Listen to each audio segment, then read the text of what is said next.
Good morning, Pradeep. Good morning, Anjali. Hi. Uh, Two of my other colleagues are supposed to join. Let's give them a minute. Sure.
We are waiting for Hello.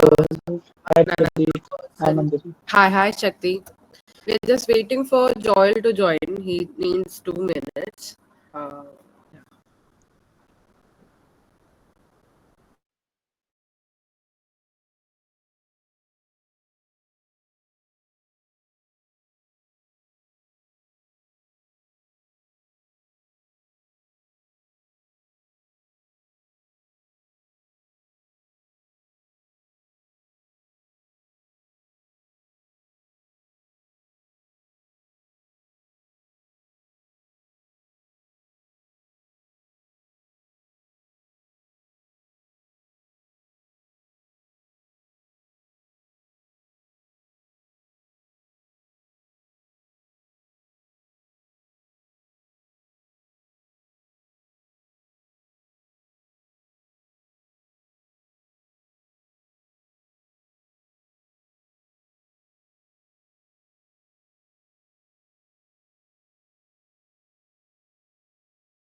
uh, yeah. Good morning, everybody. We have everybody here now. Let's just. Um, yeah. Let's start with a small round of introduction, and then and Who begins? yeah, I'll start. So, myself, Manjari, as I mentioned, I work with the livelihood team and look after the enterprise development program here in Gram Vikas. Other than that, I work with we have a group of service entrepreneur cadres called Gram Vikas Sathis. So on and off, I try to work with them, and uh, yeah, that's about it. And there is a migration program. I'm also part of that. So little bit here and there. Yeah, that's about me. Okay. So I'll go next. Sure. Okay, so I'm Pradeep Ghosh. I'm based in Bhopal, Madhya Pradesh. We have our own organization called OASIS, which is a Social Innovations Laboratory. And all that we do here is basically, develop new approaches for long-standing development issues and problems. So, and we have been, following this approach, especially creating models for the development sector, so that different issues can be addressed accordingly. And so, what we do generally is we identify an issue, research on that, come up with an out-of-the-box solution, um, make a thorough testing of it, then go for an actual pilot on the ground. And once we have the pilot successful, then we develop a framework and give it to the developing sector for replication. So this is, and when we give it out for replication, there is no limitation or there's no kind of, we don't expect any royalty or credits, or no one even needs to take a permission from us, just take it as an open source. Um, so we try to work as a laboratory in this sector.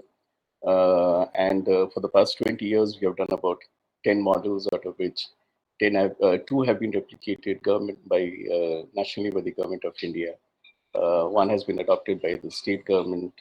One has been adopted by international universities. Um, all of them more or less replicated by NGOs. Many we even don't know because it's an open source, so many of them take it and we get to know about it only later. Um, Also, I'm an Ashoka Fellow with Joe. So, of course, Joe is my senior, but I'm 2004-5 batch of Ashoka Fellows.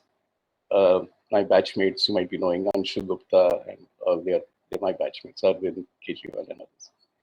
Um, so, that is what has been happening for the past 20 years. And it's only, pre-COVID and just, post-COVID that we started with this unique model, which I'm going to talk about in later things.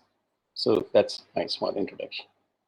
I'm a young man, a very young man, turning in that, that transition phase from a citizen to a senior citizen. Yeah. Sure. Okay. Uh, Thank you. Thank you, Pradeep. Thank you, Manjari.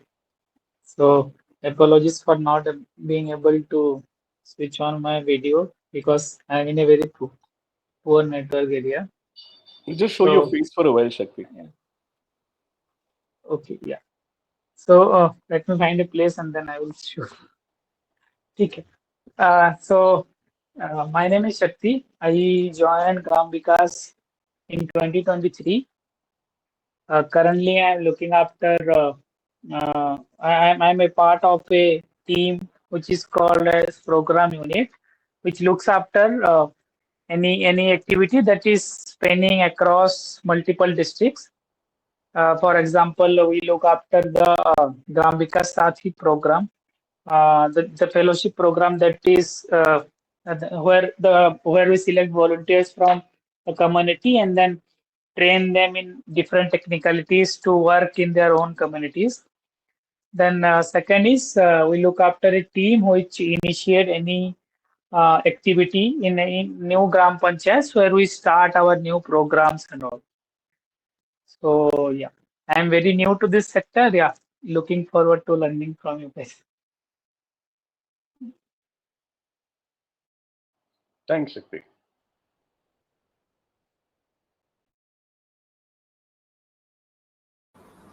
Joel, you there?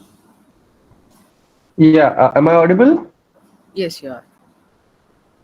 Yeah. Hi everyone. Hi Pradeep. Hi Manjari, Shakti. So my name is Joel.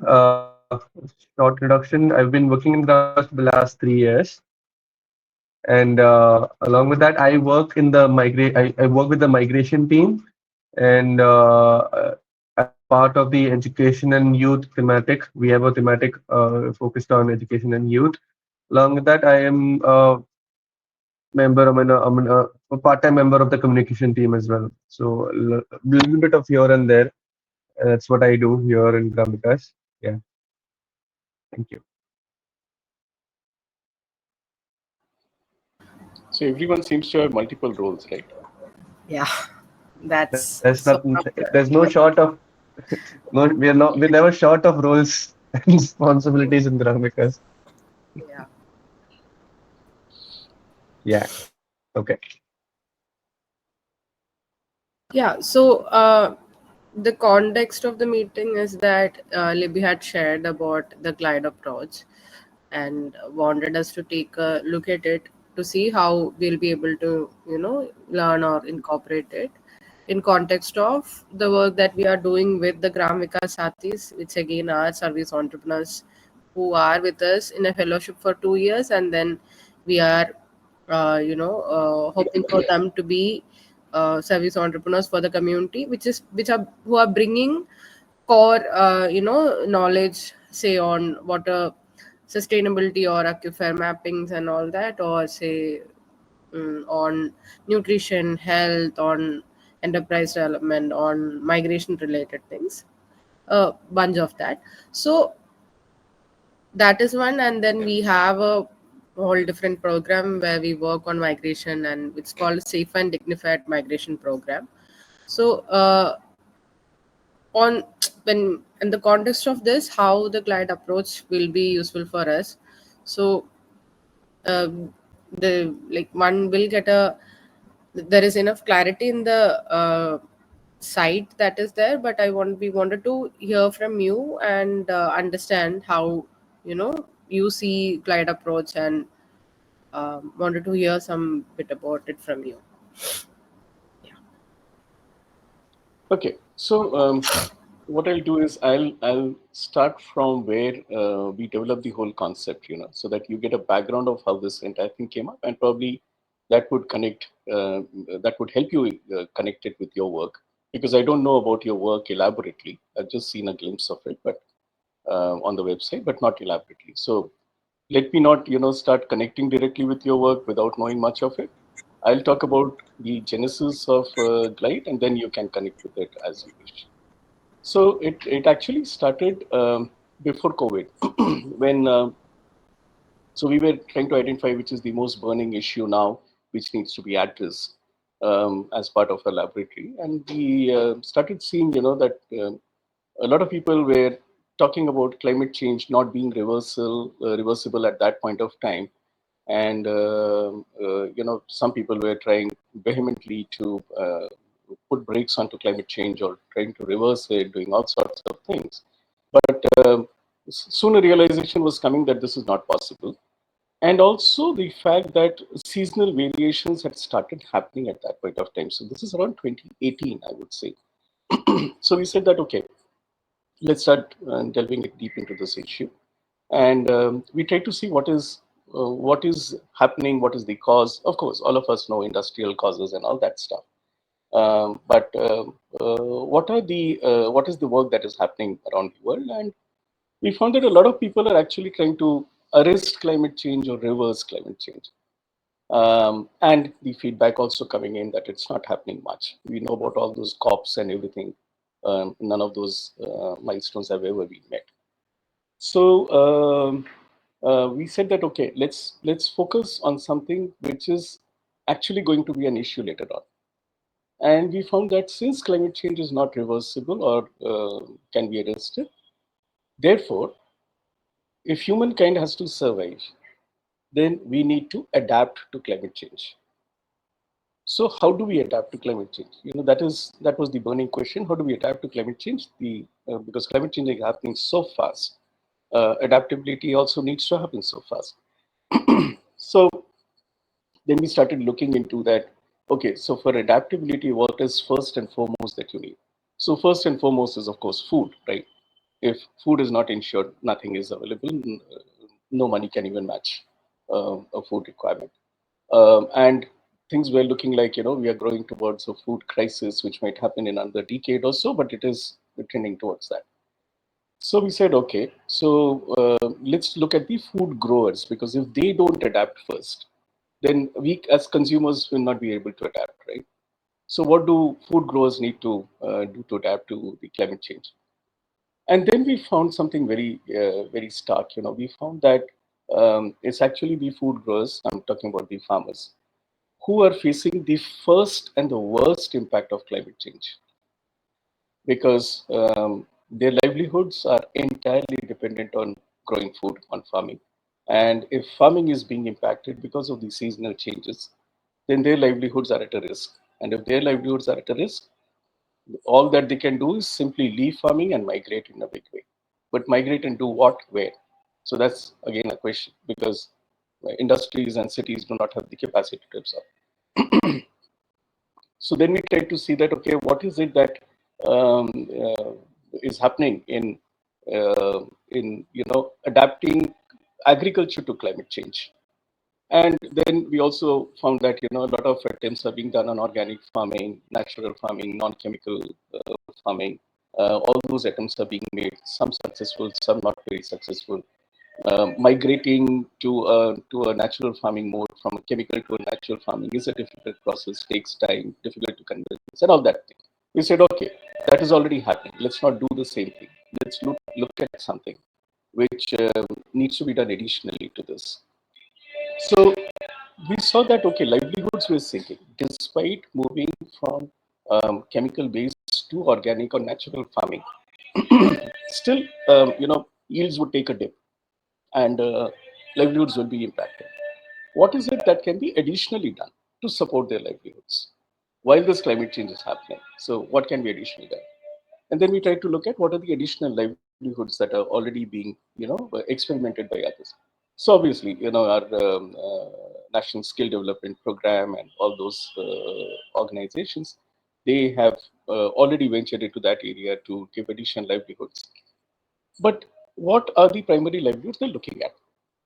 They're looking at livelihoods which basically takes them towards making an industrial workforce, right?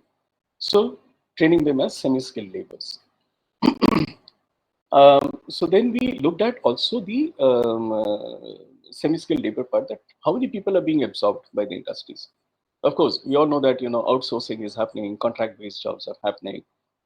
Most of the even the public sector organizations have also gone in for outsourcing of semi-skilled people, where outsourced people are running the CNC machines to that level also. So that kind of skill development has also happened.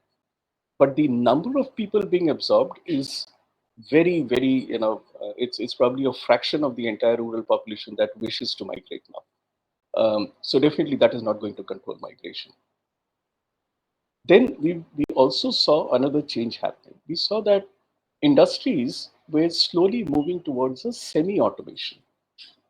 So, most of the mundane human tasks, which were quite repetitive in nature, they were now being, handed over to machines. And that was a slow process, although that was happening. But during COVID, we saw that process speeding up very rapidly. And that is one of the reasons why you also see a lot of people who had gone back to their villages during COVID. When they tried to come back to the industries didn't absorb them. So a general figure says, not more than 40% of the migrated population were absorbed back. So 60% stayed back in the villages, which means this kind of skill is also not doing any good because industries are going towards semi-automation. And then we try to look at that what are the attempts being made by other organizations, other CSOs who are trying to do something in the livelihood scope. And we found that most of the livelihood interventions that are happening are kind of products or stuff being made. So CSOs come and they say that, look, there's a beautiful demand for this particular product which can be made from the things available here. So we'll give you the training, and you prepare these products, and then we'll take it and market it. We'll also give you some loans to start off your enterprise. That was a kind of a normal process that was happening. And so two, three things were happening. One is that the skill training was being given by the CSOs. The raw material was coming from the rural area, or probably some raw material was also being given by the CSOs. And then they were producing those items. And then the CSO would actually take it and sell it to the urban areas, right? The concept was that money is only available in urban areas in a big way. So how can each one of us take a pie of that so that we can channel it into the rural area as a livelihood? But what was happening? Um, we found that rural livelihoods, in such case of additional livelihoods, were slowly becoming dependent on the urban economy, and it was urban economy that was driving the rural livelihood. For example, let me give you an example. Fab India, right? Fab India sells products for some 8, 10K, right? Um, and it is manufactured by, it is made by weavers and tailors in the rural areas. Now, recession happens. Do you think as many buyers who were buying an earlier an 8 or 10K garment would buy it now? So obviously they would also like to cut down their costs, right? Because there's a global recession that is happening. But whose livelihood would be impacted? Is the livelihood of that rural population, because now their product is not selling, so they have to make less. And since they have to make less, so therefore they get a lesser livelihood. So this rural livelihood becoming dependent on urban economy was a very dangerous situation. Also the fact that the CSO actually can never take an exit out of that, because CSO becomes the channeling partner for the product to move from the rural to the urban. Because obviously markets are searched by the CSO, not by the rural people. So we looked at, why is this kind of livelihood happening? Why is this dependent livelihood happening? And we realized that, most of the livelihood interventions are actually designed by the CSOs. And where do the CSOs experts come from? Most of them are groomed in urban areas, right? So the market that they have in perspective is only an urban market. They're not aware of the rural market. So therefore, they look at only the products that are in big demand in the urban market, and therefore try to make rural livelihoods, according to make those kind of products. And then the CSO never escapes. In fact, over a period of time, the CSO itself becomes a middleman, which we now see with Fab India, Rugmark, and all of them, right? They're the biggest middlemen, and not more than 15% is actually going to the weaver or to the tailor. So the whole problem of whether how can we increase the livelihoods of rural population, it goes in a very different direction altogether. We said, let's forget all this for a while. Let's not take this approach. Let's try to see what is there in the rural area. So then we try to look at what is available in the rural area and how do we take a look at it. So we had actually gone to one village in West Bengal, and that was, so we were doing a rural education pilot. We already have a rural education model with us. We were doing a pilot of that, and because of that pilot, we tried to choose an area which is, in distress. So we went to Bankura district in West Bengal. You must be aware of the Bankura district, right, where you get terracotta horses from. So that's Bankura district is famous for that. So in Bankura district, there was a Maoist affected forest village. There is a hill called Susunia Hill. Susunia is actually, elephant is called Susunia, so it's shaped like an elephant. This village was just behind that hill. It was a forest village. There were about 141 households, and it was Maoist affected. So being forest village, the land was limited, right? So over generations, the land got divided, and it was about 1.5 acres of land left per family. Land holding was only 1.5 acres. Being Maoist affected, neither the panchayat or the government or the administration was doing anything for them, because they thought that these guys are their protectors, and the Maoists were not doing anything for them because they thought that they were informers of the government. So the village was in a fix, and it was a very, very arid zone. So you can imagine from the fact that in the entire village of 141 households, there was only one tube well functioning. That was the only functioning one, which catered to all their water needs. For farming, they had small ponds, but that used to dry up very fast.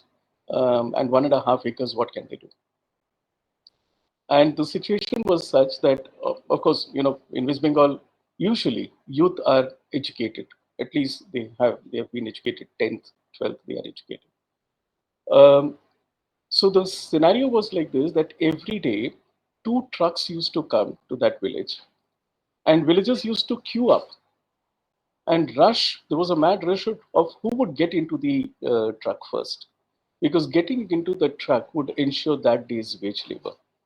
And these two trucks used to take all the people out to somewhere, depending on how the contractor worked and with whom he worked. And they would go work there, come back by the evening. This was a scenario every day. The village used to be practically empty in the day, except for very senior people and kids. So if you look at that, it was a day, everyday migration that was happening. There was not much of permanent migration because they were getting, that kind of a wage labor every day. So there was at least some money to live. But it was huge dependency and huge exploitation, everything as happens with any kind of migration and contractual labor.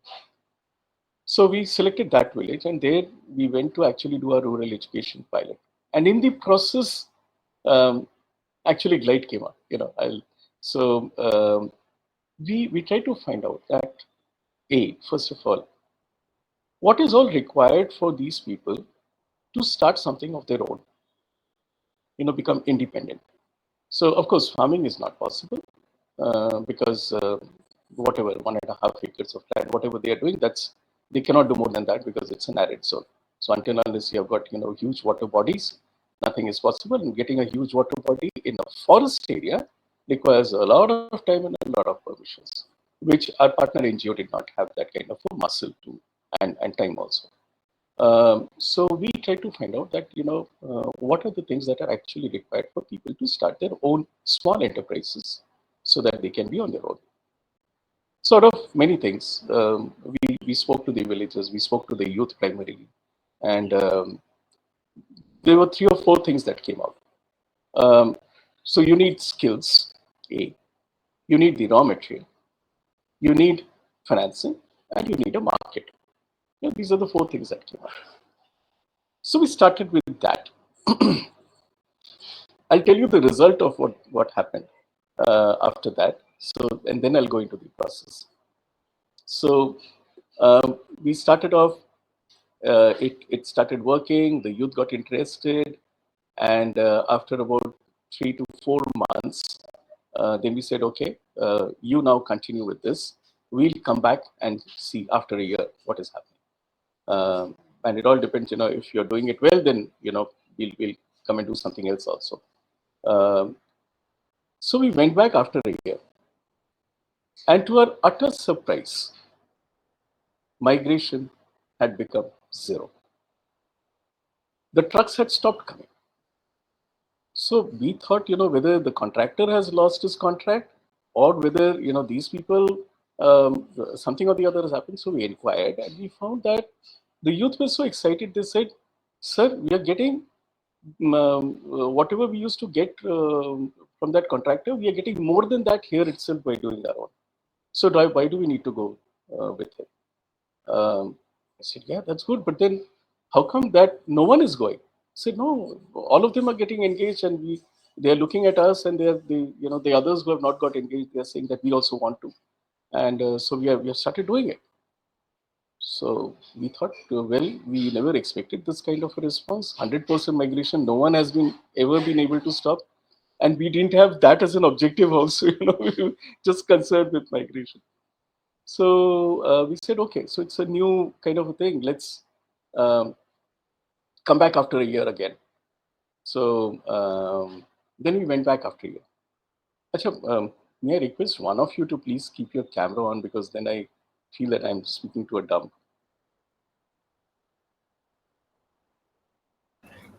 Sorry. I'm saying that one of you please keep your camera Yeah, on. I Otherwise, just went to take some tissue because I'm okay, sorry. having a bad. No. Okay, so then we went back again after a year. So now it was 2 years from when we started, and we found that only one boy who had got a job as a patwari in the neighboring panchayat. Only that boy had left. The rest were all engaged. So he said, "This is great. We never expected this." And it actually came out. We were doing a rural education pilot. We were anyway doing that, but this thing also came up. He said, fantastic, this is working. So let's now take it out to the world and just give it. We develop a framework and we give it out to the world. And then COVID happened.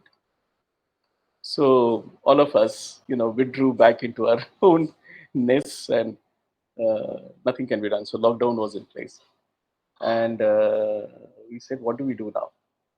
So that those 2 years actually, I did a deep thinking, and I found that this whole process of what we are doing in Glide, this is actually creating a mindset shift. So this mindset shift, what other organizations or CSOs are doing for long, this is totally in a very different approach than what they have been doing. So mindset shift actually needs to happen first with the organization, and then so first with the field workers, and then it needs to be done directly with the community. So, and for this mindset shift, to expect a CSO to adopt a mindset shift on its own is a difficult process. They need some kind of a hand holding. So what can be that hand-holding? So then I curated a workshop around this, a hand-holding kind of a workshop for organizations and communities.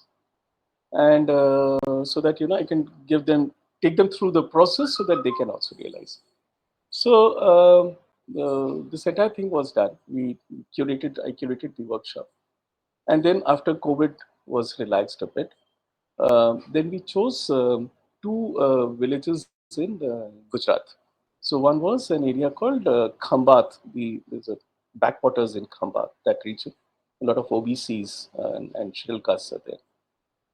So that village was chosen by one of our partner organizations. And there was another village district called Dediapada.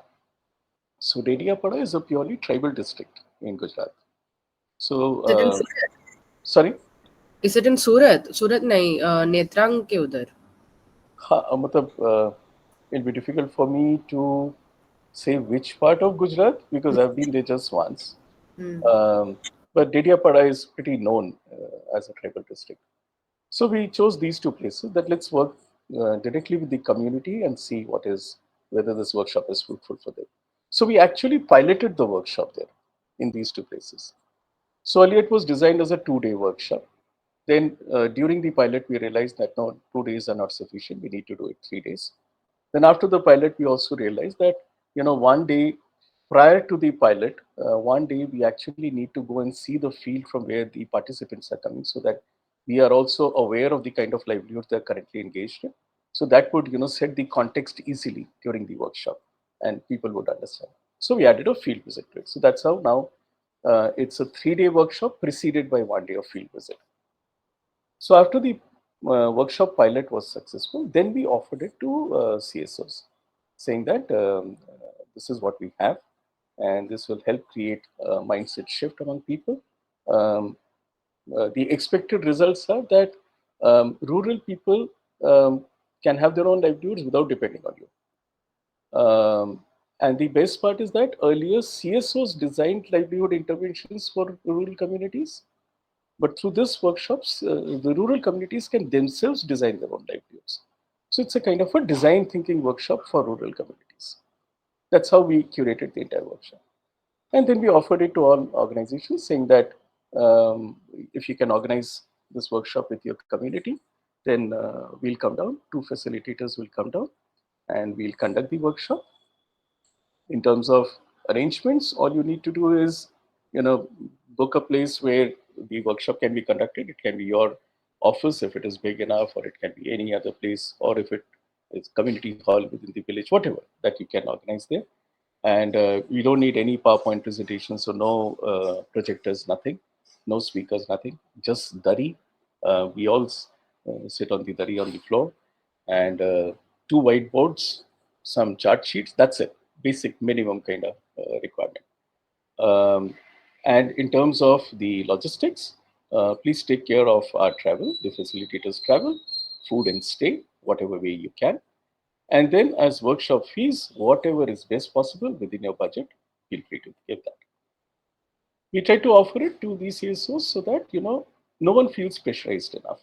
And even CSOs with very little funding who are working in the communities can also take benefit of this. So that's how we offered it.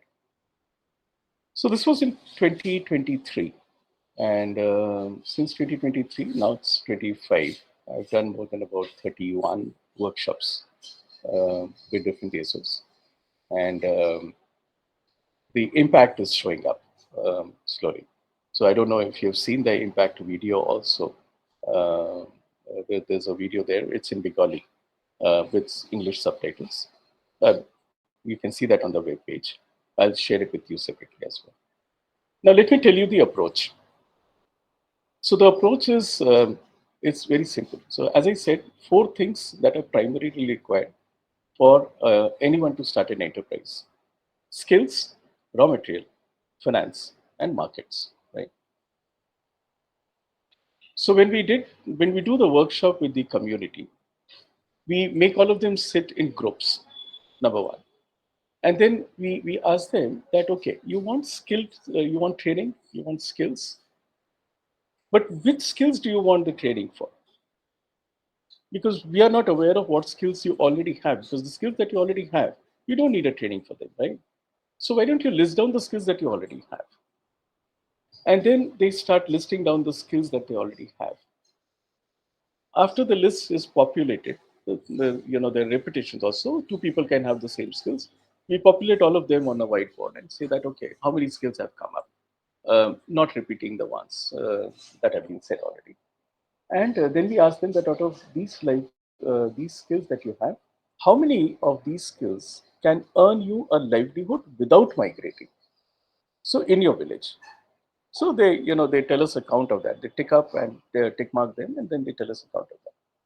Now let me tell you some figures which emerged out of the last workshop. So probably you'll be able to relate it better. So we were doing it in Wardha district, and that Wardha district, that is also the um, farmers' suicides have been very rampant in those areas earlier.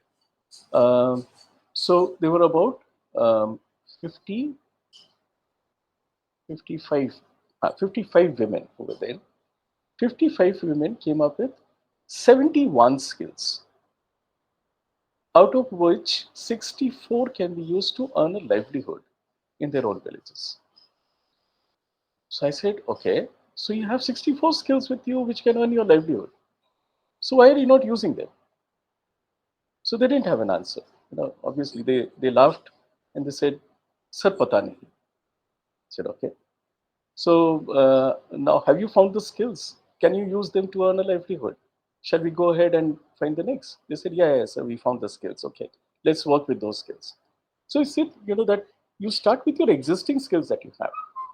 Don't look at what you don't have. That might come in future. You might get a training for that, but start with what you have. Now the next came raw material. Where do we get the raw material from? I said, okay, so what raw material do you require? For the skills that you have, what kind of raw material that you require? So he said, sir, skills of 64 skills, how can we tell the raw material? I said, okay, then let's find out what raw material you already have with you. So let's look at the natural resources that are around you. Let's look at the uncultivated things. What all is growing naturally, including weeds. At times, weeds you think is better to throw them off, but then you never know the value of the weed also. For example, in Gujarat, there was a weed that came out of the fields, and that weed was bringraj. And they were just throwing it away, and they didn't know what was the use of bringraj. So at times, weeds are also very useful. So we asked them to list all that. They came up with let me just open up that. Just give me a second.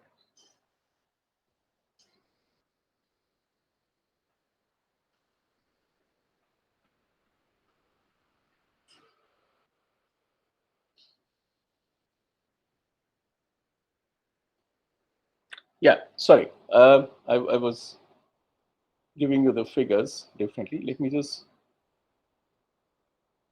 share the screen so that you'll also see.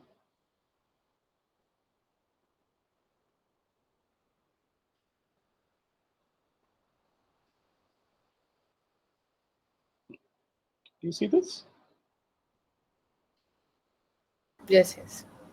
Okay. So 64 participants were there. not 50, 64 participants were there, representing 49 gram panchayats and all that. Now, 64 participants found that they had 103 skills, out of which 77 skills can be used to earn a livelihood in villages, okay, without migrating. And when we tried to find out what are the natural resources they have, they found out 120 uncultivated and 111 cultivated resources within their own village. They were cultivating probably as crops of few, but vegetables and everything within their own backyards. They made a list of it and it was total 111. So 231 resources. I said, look, you already have 77 skills. You've got 231 material resources. Now what do you need? He said, sir, we never realized that we have so much. So can we do an enterprise with this? I said, of course you can. Sir, पैसा कहाँ से आएगा? I said, okay, चलो पैसे भी ढूंढ लेते हैं. So then we tried to figure out that, what is their earning? And from agriculture, from multiple things. So we also asked them that, okay, so one village has how many households on an average? They said about 300 households. That's an average size of the village. And of 300 households, each family is about 5 members with an average land holding of 2 acres, growing two crops per year. So we figured out the total earnings out of that, and it came to be about 1,40,000 per annum per family, per household that's earning 1,40,000 coming from different sources. And then when I asked them that, okay, so how much is your expenditure then? What is your monthly expenditure? Since they were all women, it was easy for them. They said, sir, क्या 9-10-12 हज़ार से ऊपर नहीं होता होगा? I said, okay, 10-12 हज़ार. So let's take, a few items and see. So we took 4 items, which we do in all workshops. So we said, one is, of course, mobile phones. So what is the mobile recharge? They said, sir, 2 mobile phones on an average, 600 रुपए तो recharge में जाते हैं, 600-800 रुपए जाता है. And then we said, okay, so petrol कितना खर्च होता है? Sir, वो तो 1500 रुपए. I said, नशा पे कितना खर्च होता है? Sir, वो तो बहुत है सर, 2000 से ऊपर होता है. And then I said, okay, chips का पैकेट कितना तुम लोग खाते हो? Chips Kurkure. So that came out to be around 900 or so. And I said that, when we totaled that up, it came to about 4,500 or something. I said, 4,500, 5,000 में अगर ये सिर्फ 4 आइटम तुम्हारा आ रहा है, do you think 10-12 हज़ार में महीना चल जाता है? I said, नहीं sir. So then I asked कि चलो, discuss among yourselves and tell me what is the average monthly expenditure per family. He said, sir, 20,000. So 20,000 means 2,40,000 per annum. And the earning was 1,40,000 per annum. I said, where did this extra 1 lakh come from? So they were not aware. They said that, sir, इसमें तो बहुत कुछ उधारी पे भी आता है. Then I told them that this is actually what is happening, because you take a revolving credit. You take a loan from someone, and then you take a loan from the second person to repay the loan for the first person. So it's a continuous credit, and you're going actually into a generational credit. So obviously not the whole 1 lakh difference is coming from those, but probably a big chunk of it is coming from those. So how will you come out of loans? So they realized. I said, now can you look at the whole village? So if 2,40,000 is being spent by one household per annum, how much would 300 households spend? And that came to be a whopping 7 crore 20 lakhs. So I said, well, you guys are very poor because you all together spend about 7 crore 20 lakhs. So he said, sir, we never knew कि इतना पैसा हम लोग के पास है और हम खर्च कर रहे हैं. So that whole realization, that they have money. I said, what is happening to that money? It's not that it's not coming to you. Money is definitely coming to you. That's how you're spending it, right? So then they said, कि sir, इतना पैसा जा कहाँ रहा है? I said, chalo, let's figure out. And then I asked them to list down everything that they buy from the shops, packaged goods, which are not made in rural areas, all company made products. And they came up with a list of 535 factory made and packaged goods. I said, now do you realize where's your 7 crore 20 lakhs going? So then, that whole realization comes that what is happening, because See, if you look at things, when they produce the crops, where do they sell the crops?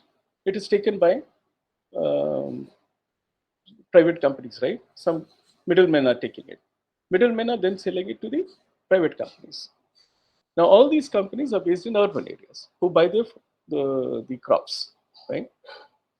So, money is actually coming from the urban area into the rural farming or agriculture, right?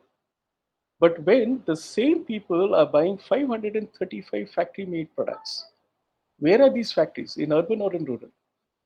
It is in urban. So the money is going back again to the urban area. Rural has just become a channel. So, and just imagine they're earning 1.4 and they're giving back to the urban as 2.4 per annum.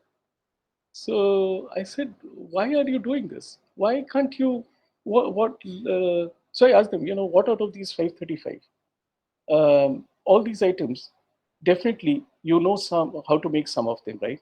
So why don't you make a list of that? That what all can you make? And they came up with a list. They said that we can make so many. We don't need to buy the factory-made products. So our money will not go outside. I said that if you can retain some money in your village, that will give you a lot of people enough livelihoods because you're already spending it. We also make them aware of the fact that these people, they are, what kind of markets have we shown to the rural communities? Markets which exist in urban areas. But they never knew that they themselves have become a huge market for the FMCGs. To the extent that FMCGs are together earning 7 crore 20 lakhs from just one village of 300 households. Imagine the kind of market that they have. If you look at some published figures, 38 to 47% of the sales of FMCG companies happens in rural areas. And if you look at the GST figures, the total GST collections, 52% comes from rural areas. So everyone is into this whole net, because 7 crore 20 lakhs, GST is somewhere around 5 to 18%, right? That's the range. Let's forget the liquor part, 28%. 5 to 18%. National average comes to about 11.4. Let's take 10% as an average. 10% of 7 crore 20 lakhs is how much? 72 lakhs. That is what the government earns as GST from just one village, 300 households. Has any government ever given 72 lakhs for 300 households every year? And these people say that, we give freebies to rural areas, which comes from the income tax of the urban populations. Forget it. The government earns 72 lakhs per annum. The freebies don't come as freebies. So we make the people realize that, look what is happening here. Why are you giving your money away? Why are you allowing it to go out of your village? So then the whole discussion starts happening, and people say that, sir, tell us how we can go about it. I said, you have found the problem, you find the solution. And then they come up with a whole list of that we should stop, a lot of our unnecessary expenses, this and that. They come up with all that. I said, then after they made the list, I asked them, haven't you tried it earlier? But it has not worked for long, right? Why? Because something which is fashion, something which is desirable, you will always go towards it. So it doesn't happen for long. The only way it can happen is that if your expenses can be converted into your income, then only you can make some use of it. Otherwise, no family has ever been able to reduce their expenses. So how do you convert your expense into an income? Then they say that, sir, we can make a lot of these things ourselves and sell it within our own village. I said, perfect. But hasn't this happened already? Weren't all these, chips and other stuff being made in the villages itself earlier? Why have that stopped? So then this, the whole discussion, and then I tell them that there are two prime reasons why they have stopped. One is that everyone goes in for an individual livelihood. It's a livelihood for an individual or just for an individual family, right? All individual livelihoods. Now, when you go in for individual livelihoods, perfectly right, all good. But say, for instance, a family is making, producing chips, potato chips. So whole village is buying from that family.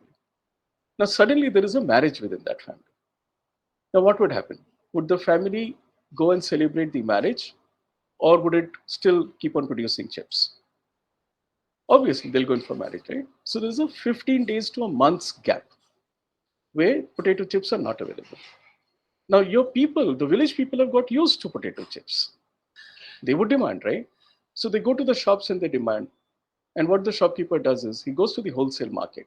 He buys the packaged potato chips and brings that into the village. People get potato chips. Now, this family, after it comes back after a month, it finds that half of its market is already lost to the packaged potato chips.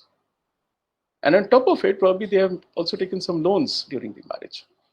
So there is a double whammy impact on them, where they also have loans to repay. The other side, half of their customer base is already lost. So slowly that family starts sinking. And over a period of time, it says that forget the potato chips, uh, the packaged ones have already proliferated into the market. Let's stop this and do something else. So that's how, all these products have stopped being manufactured in the villages. So that is one reason. So I said, then I tell them that look at it this way, that instead of individual livelihoods, if you do group livelihoods, you form a groups of three where the three members are not from the same family. They're from different families. Then what would happen? It will be very rare occasion where all the three members of the group would have an engagement at the same time. So even if one family goes on for a marriage, the other two members can keep on producing the good. There's not a vacuum in the market. And if you don't leave a vacuum in the market, your competitor will not be able to it. So the production would keep on happening. And this family, after it comes in for the marriage, it finds that the customer base is intact. And all it now needs to do is again start working so that it can repay off the loans, whatever it has taken for the marriage. And livelihood is not lost. So instead of individual livelihoods, make it as a group livelihood. Then it would work.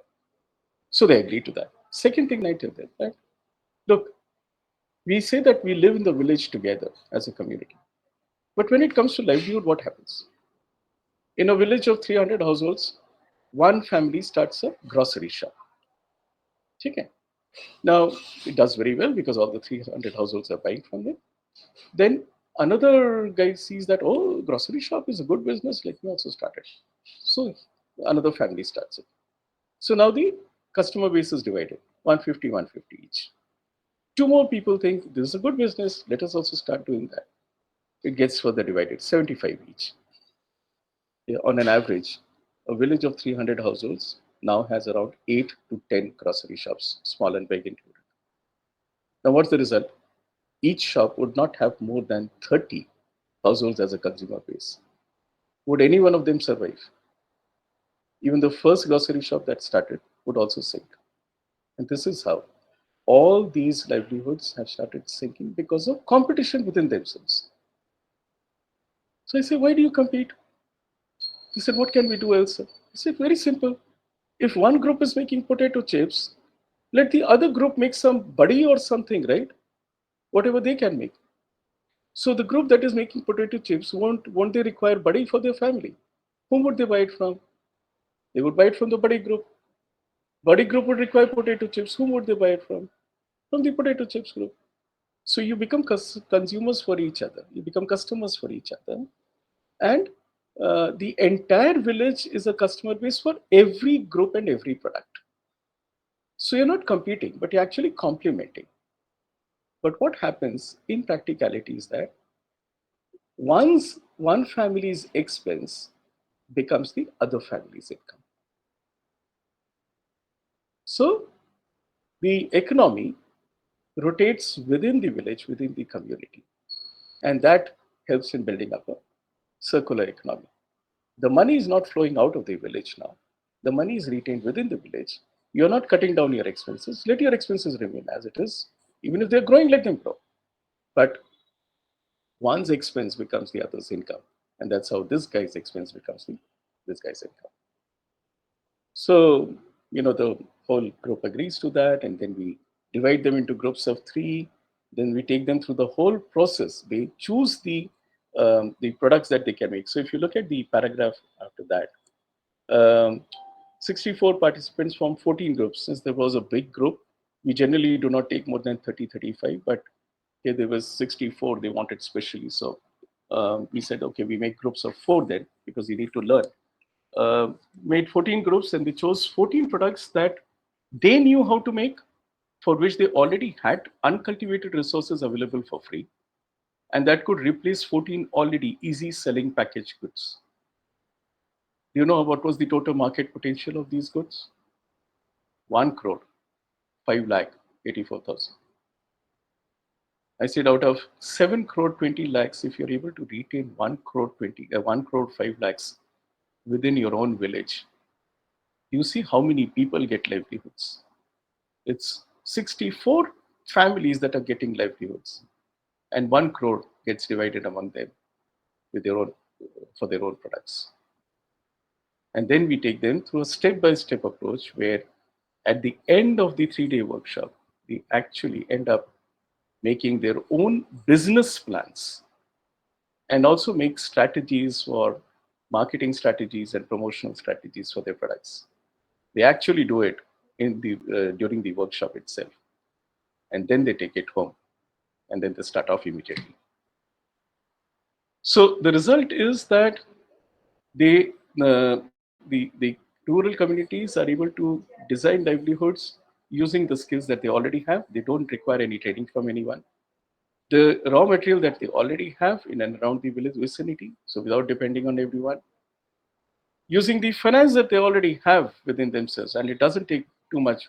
You find that in the workshop as well. And so they self-finance. They have never asked any organization for any kind of financial support.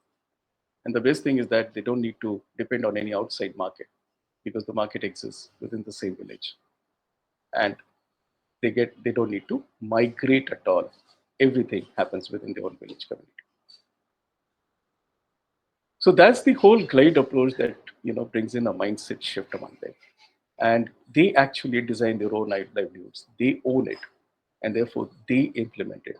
The organization just needs to stand as a support behind them, saying that okay, wherever you falter, wherever you make a mistake, we are there to help you out. We are there to support you, guide you. So any additional support that they require in terms of technical support or any information support, that is all that the organization needs to give. It's no more depending on the organization for each and everything. So this impacts the livelihood. But if you look at the from where we began, the environmental impact of this whole thing. A potato chips being made in Amritsar and sold in Tamil Nadu. Can you imagine the carbon footprint that it has? Just a packet, right? But here what happens? It's produced locally. The potato is purchased locally. The chips are made locally. They're sold locally. Carbon footprint is absolute zero. There's no carbon footprint at all. And the best part, we all know that all these potato chips, kurkure, they are all made fried out of palm oil, which is the worst kind of oil. We all know the negative impacts of that. And we also tell about that to the participants. But when they make their own things, they never use palm oil at home, definitely not. So a lot of malnutrition is taken care of. They consume their own products. That's the best part. Because if you look at the crops that they produce, none of them produces the worst quality of crops. The crops, when they are sold, taken to the middlemen, they are sold to the big companies. There it gets graded. The best quality is exported. The second quality is given at a very high premium. So only, probably Adani, Ambani, and the ministers only are able to afford it, or the actors are able to afford it. The third quality goes to the upper middle class. The fourth quality goes to the regular middle class and lower middle class. And the quality that doesn't sell actually goes as rations.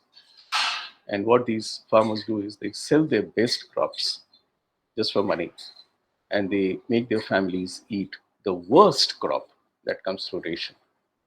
So that leads to a lot of malnutrition as well. Um, and at the same time, whatever money they are earning by selling the crops, a lot of it goes into liquor as well. so they're not able to use that for their family. So malnutrition, ill health, it all results from these kind of things, habits. So when they consume their own produce, because now they didn't, a part of the crop they can sell within their own village, right? It started, for example, it is happening in Odisha, in Mayurbhanj district. There's a block called Kumrasol village. Uh, so we have done it there. So there they made puffed rice, murra, what you say. Um, so they made puffed rice. And when they make puffed rice out of the dhan that they are producing or they are growing, the taste of that puffed rice is so overwhelming that now that village has stopped getting puffed rice from outside. Imagine they're producing dhan and they're buying puffed rice. They're selling dhan and buying puffed rice. Such an irony. So now they have started, making their own. It's in such a huge demand. In one village, another village in Orissa, this is Trilid, Trilid, or Jipa Band, either of these two villages, again in Mayurbhanj. Their potato chips and kurkures have stopped coming from outside. So now they're all producing it locally. And you should eat those potato chips in mustard oil with uh, kadi patta. They are amazing in taste. I have had it. So, these kind of realizations that come in, and people start realizing that, how can they get back their nutrition and good health? How can it have lesser environmental impact? And at the end of it, their livelihoods come up in a big way without being dependent on others. That's all Okay. about Glide. Yeah. Thank you Um. for having the patience to hear so long. Yeah. So. Uh. It was great listening to you. Like how you narrated the whole process from how the idea came and what it is now and the subsequent impact of the approach.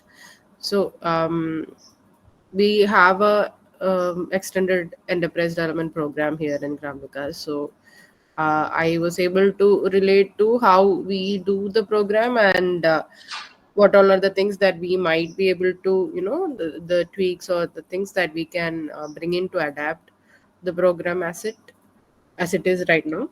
Um, so I found that we do talk about all these days, the carbon footprints, how things have to be made local and how the local mandis and the markets need to be redefined and strengthened.